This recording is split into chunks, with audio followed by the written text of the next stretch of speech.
Update masters చేసుకుంటాం madam. చేసుకున్న తర్వాత మనం వెబ్ లాగిన్లో ఏవైతే survey numbers selection add or update చేసుకున్నామో అవి డేటా డౌన్లోడ్ చేసుకుంటాం మేడం. దాని తర్వాత మనకి లొకేషన్ కోసం జియో కోఆర్డినేట్స్ అప్డేట్ చేసుకుంటాం మేడం. ఇప్పుడు రికార్డ్ చేయండి ఓపెన్ చేసి. ఆల్రెడీ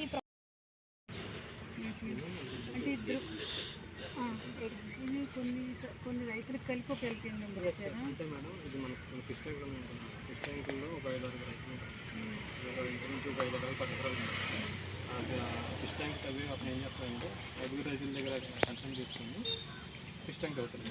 దాన్ని విడిగా డైవర్ట్ చేయడం కుదరదు కాబట్టి, సర్వే చేయడం కుదరదు కాబట్టి జాయింట్ వెల్తో ఇస్తారు. లేదు రైతులందరూ కనుక ఆమోదిస్తే కనుక ఫిష్ ట్యాంక్స్లోనే ఎల్పిఎం ఉంది, వేరే సందర్భాలు చాలా సందర్భాల్లో ఉంటాయి మేడం. ఎందుకంటే రైతులు ఇప్పుడు వీళ్ళు సర్వే చేసి మీ ఎక్స్టెంట్ ఎంత అని చెప్పేసి విలేజ్ సర్వేయర్ మండల సర్వే అంతా కూడా చెప్తారు మేడం. వీళ్ళకి నోటీస్ జనరేట్ చేస్తారు.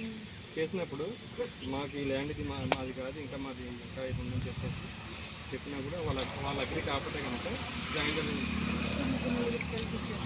హెల్ప్ మాకు వచ్చిన ప్రాబ్లం ఏంటంటే జాయింట్ హెల్ప్ ఒరిజినల్ ఉంటుంది కాబట్టి ఆ ఎక్స్టెంట్ వాళ్ళు చెప్తారు. దానికి ప్రాబ్లం యాక్చువల్గా ఇప్పుడు వచ్చినటువంటి ఎల్పిఎంలో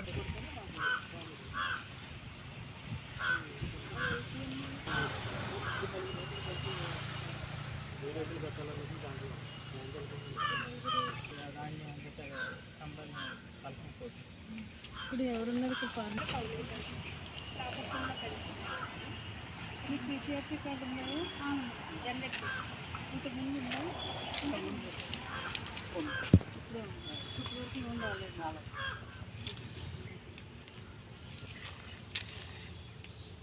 యాక్చువల్గా 13-18 ఎన్ని ఎకరాలు చేస్తారు? 4 సంవత్సరం చేస్తున్నారా? చౌడ్ పొలం 4 ఏళ్ళ నుంచి చేస్తున్నారు. 5 సంవత్సరాలు ఉంటుంది. ఏం పేరు ఈ పేరు? సంవత్సరం